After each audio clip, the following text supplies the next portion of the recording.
अक्कलकोटजवळ एक गरीब शेतकरी राहत होता. तो स्वामी समर्थांवर खूप श्रद्धा ठेवत होता, पण त्याचं आयुष्य मात्र संकटांनी भरलेलं होतं. दुष्काळ पडला होता, पीक जळालं होतं, घरात अन्न नव्हतं.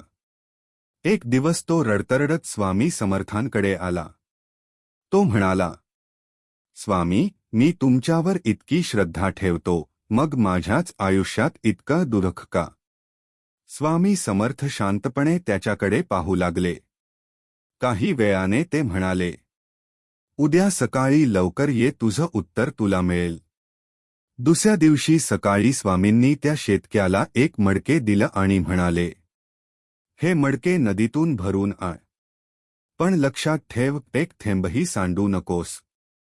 शेतकरी घाबरला, पण तो निघाला. रस्ता काटेरी होता, लोक बोलावत होते, पण तो पूर्ण लक्ष मडक्यावरच ठेवून चालत राहिला.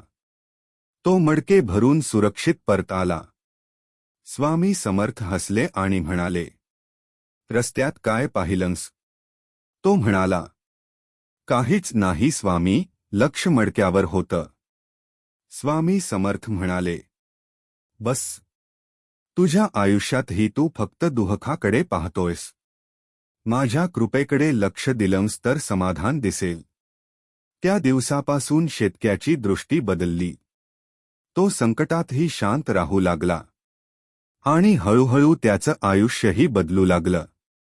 संदेश: दुःख येतं आपली श्रद्धा मजबूत करण्यासाठी. स्वामी समर्थ नेहमी आपल्या सोबत असतात, फक्त आपण त्यांच्याकडे पाहायला शिकायला हवं.